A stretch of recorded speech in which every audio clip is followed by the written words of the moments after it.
So I think everyone is familiar with the complications that are part of having diabetes. We know that when people have diabetes, the eye can become affected and people need to see their eye doctor.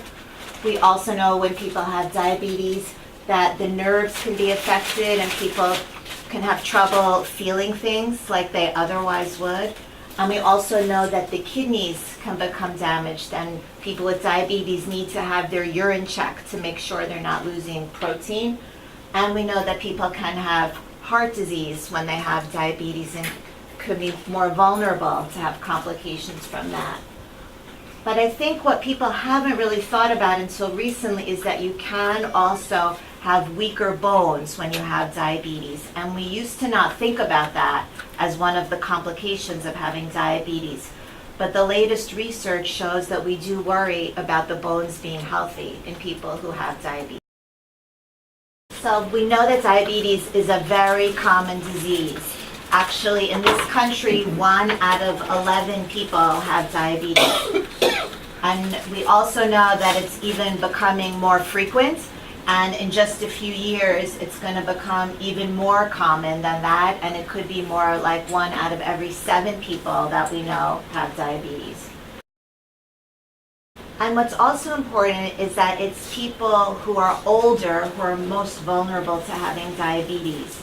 We know that people who are age 65 or older, they have a 25% chance of having diabetes. So that it's really a very common problem when we think of older people in our population, that 1 out of every 4 older people is vulnerable to diabetes.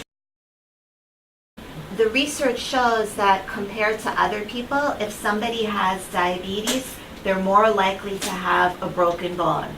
In fact, they're more likely by 40% to have a broken bone at the hip if they're compared to somebody who does not have diabetes. And of course, having a broken hip is a very terrible thing to happen. And it's not only that people with diabetes are more at risk for having a broken hip, they're also more at risk for having any type of broken bone. It could be having a broken bone in the spine or in the arm or in the foot. The longer someone has had diabetes, the more their bones are at risk for breaking. So it's people who've had it for more years, maybe 10 years or longer, who are the most at risk to have a broken bone. So when somebody has a broken bone in their spine, what happens is that they begin to get a stooped over posture. And actually 2/3 of the time, the person might not even feel that the bone is breaking. It could happen even without any pain at all, but they just develop a stooped over posture. And that can happen because one of the vertebrae, one of the bones in the spine, can get crushed or collapse, and there isn't the same support, so that's what makes someone stand in a hunched over way. And when somebody has this problem after breaking a bone in their spine, other problems can happen to them. First of all, they might get pain in their back, and they might shrink and be shorter than they were before. It can also be a little bit hard to breathe normally because when someone is hunched over, the lungs cannot expand the way they're supposed to. People might also start to lose weight because their stomach doesn't have enough room when their body is hunched over. But people also can sometimes feel very sad or down because their body isn't the way it was beforehand, and that can affect people having difficulty just with regular daily activity. And the other important thing is that once somebody has had one fracture, they're much more at risk to have another one. We have a saying, we say a fracture leads to a fracture leads to a fracture. So when someone has had one broken bone, they're more at risk to have another. So if you've had one fracture, that's a warning sign that you need to get evaluated, which I'll talk about. The worst type of fracture, worse than a spine fracture, is a hip fracture. That really has terrible consequences, and it's what we always want to prevent the most. We know that if somebody has a hip fracture, within 1 year after the hip fracture, they're at high risk for many complications.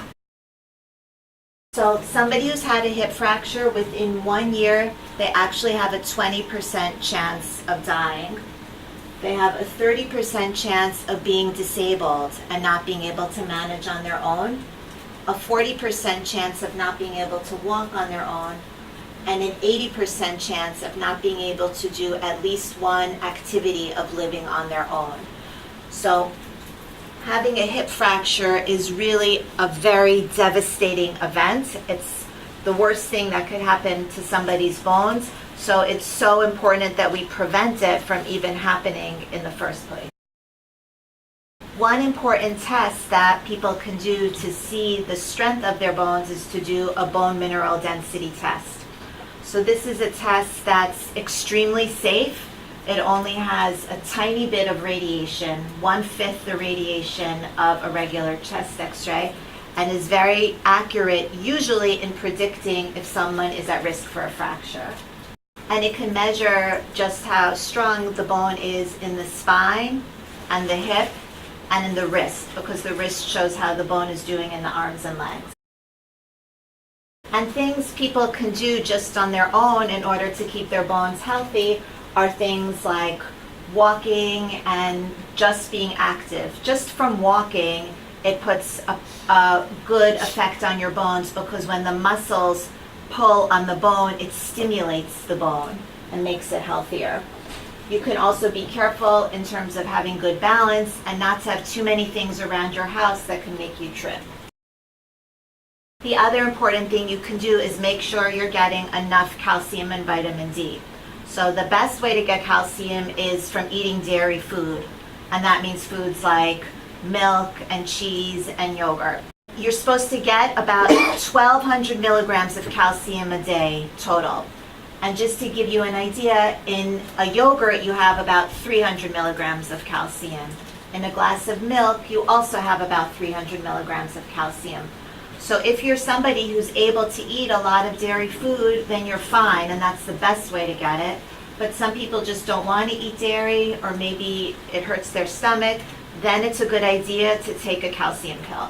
You probably heard of the calcium pills. They're called Tums, Oscal, Citracal, Viactive, and it's good to take about 500 or 600 milligrams at a time, because your stomach won't absorb more than that, and you should always take it with food. And the other important thing is to take vitamin D, because you could be taking a lot of calcium, but if you don't have enough vitamin D, then your intestines cannot absorb the calcium and it'll just come out in the urine.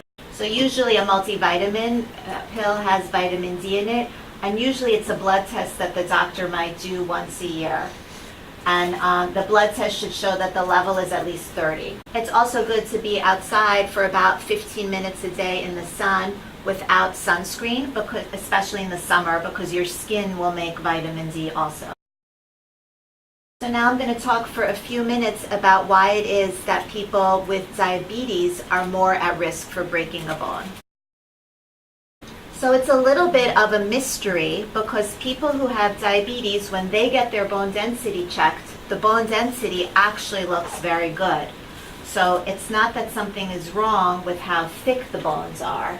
So the shape and the structure of the bone is normal if someone has diabetes, but the problem seems to be instead that sugar is building up inside the bone material of someone who has diabetes. For example, two buildings can have the exact same structure, but if one is built of wood and one is built of steel, the one that's built of wood, it might look like the same shape and structure, but the material is weaker, so it could be more likely to break. And what happens when the sugar builds up in the bone is it makes the bone more stiff and more brittle. Bone normally has a little bit of flexibility. It can stretch and bend a little bit, and that prevents it from snapping and breaking. But with diabetes and sugar, it's not flexible anymore. So if there's any pressure on it, it's too stiff and it will snap and break. And this is under the microscope. This is a normal bone, but here the sugar has built up inside the bone and it's making it become a little bit fluorescent. So recent research has shown that there's a specific type of vitamin, a type of vitamin B6 called pyridoxamine, that blocks the sugar from building up in the bone. So we're not sure, but there seems to be a clue that if somebody takes this medicine, it will prevent the sugar from accumulating in the bone so that the bone will become stronger and less likely to break. And we're doing a research study at the medical center to see whether taking this specific type of vitamin does actually strengthen the bones in women who have type 2 diabetes. So if somebody would like to come to participate in the study, what we do is we do blood tests that measure how well the diabetes is controlled. We also do a blood test to see what the vitamin D level is. We also do a bone density test for everyone who comes to participate in the study to look at the spine and the hip and the arm. And then for everyone who's in the study, we give either this special type of vitamin B6 called pyridoxamine, or we give an identical pill, which is a placebo, a dummy pill, because that's the best way to figure out at the end if something works. And then at the end of the year, we see if the people who took the real vitamin, whether their bones got stronger or not, and everyone finds out about it. It means coming to the medical center 5 times over the course of a year for an hour each time. And we also compensate people for coming to participate in the study and give everyone $225. So if anybody is interested in the study who is a woman who has diabetes, we would be very happy to have you, because you would learn information about your bones and your diabetes, and it would help us to learn about the best way to treat this problem. So we have some information here, and we also have a handout.